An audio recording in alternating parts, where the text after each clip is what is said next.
next on our list is Kenneth.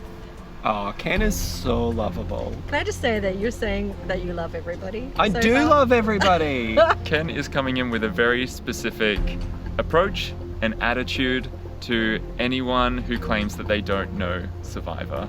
If this season is going to be similar to the previous ones, where in the beginning everybody's kind of like gathered together and start introducing themselves, if I feel the vibe is right, I want to make a statement to everyone. If any of you is trying to play dumb, is trying to say, oh, you never really watch Survivor, only 1 or 2 seasons, you don't know much about the game, that's bull. Ken has no time for that. And he plans to call that out, which I love. I agree with him. I think it's time for Backyard Survivor strategy to evolve past that. You're playing Backyard Survivor. You must be a fan to a certain level.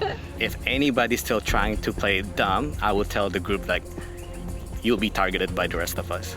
I think it completely backfires on him. Oh, okay. Like, I love that he's gonna go in there with that attitude. Yeah. But I think it's so dangerous. No one wants to be called out as a liar. If I say that kind of thing, it will set the tone of the game, at least at the beginning, because at the beginning, people tend to just go along with the majority, go along with the flow. And if that's the flow that I'm creating, I hope that helps me, at least at the beginning of the game. Or it could backfire me, who knows. It's for that reason that I have Ken down as my first boot prediction. Okay, there it is. He is so self-deprecating. And I think that makes him endearing. Mm-hmm. In a game of Survivor, it may put him in a position where he's self-deprecating and then people pile on that and then he's out. Right. If I was Kenneth, I'd be keeping that in check. However, it could go the other way. People could love him for it. I am here for it. So I'm really hoping that he comes in with that shake-up. That's great. I love that prediction. Our next contestant is Valentina. So Valentina is one of the most well-rounded people on the cast. She has so many like endearing qualities about her that I think people will love. Do you think rules are meant to be broken? Yes. Nope. That's my favourite questions. That's where the fun is, right? I think she'll do well in challenges. She's got a creative mind to do well in puzzles. Socially, she's outgoing and friendly.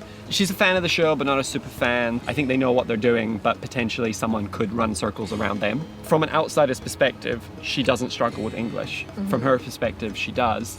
Okay, my big obstacle here in Australia, I just split the two things. Here in Australia, my language. Because I don't know, I always feel uncomfortable when I speak English. It's just not my cup of tea. I mean, it's just, it's not my language. I mean, it doesn't feel natural sometimes, and I get frustrated. So I hope it doesn't, stop me from, achieve something in the game. For anyone to kind of throw a weakness out there, like the Kenneths, the Valentinas, I worry for them that they will put a reason forward to get themselves voted out. Yeah. But if she doesn't do that, I think someone will pick her up and be like, you will never betray me. Yeah. And I think that would be correct. I see her going quite far untouched. Yes. Fiona. So, Fiona is one of my top 5 humans in life. I love Fiona. She's my friend. She is also the sister of our friend, John Hugo. Oh, Yes, okay, so great. Fiona is here for redemption for the Hugo name.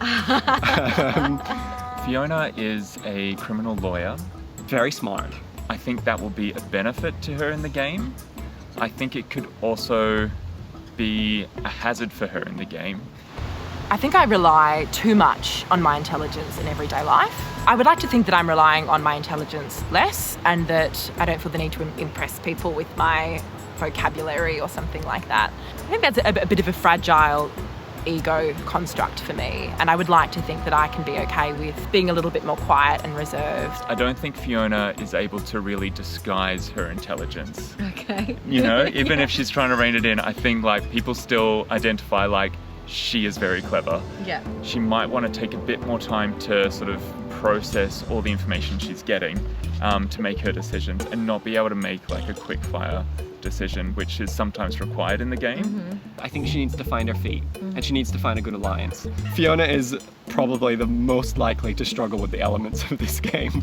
Like being tired, being hungry, being out in the sun, I think is potentially something against Fiona. She could do really, really, really well. If she can make it to the final tribal council, she will be able to outtalk anybody. I could say like a closing statement for literally to a jury is what she does for work, yes? Absolutely.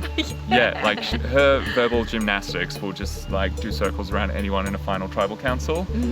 Ladies and gentlemen of the jury, the prosecution evidence in this case is frankly farcical. So good luck to anyone who thinks that they can sit next to her at the end. Okay, so next on our list is Rachel Fu. I used to work at, and that's how we know Hel from season 3. Rachel also works at. I think there is a quality in people that tends to hire that also does well in a game of Survivor. The charisma and also just the openness with people. Okay. Hel has that quality. Rachel Fu definitely has that quality. And there's also like a really niche transferable skill, which is that retail is fast-paced and you've got to manage different people constantly. Okay. And especially in Backyard Survivor, which is like a condensed version of the game, that's what you're doing. You're constantly having to like check in with everyone who's around you. It's a giant store. Exactly. yeah. So I know this is like, it's so silly, like it's very niche. No, I love this. I hated that answer. It was very... I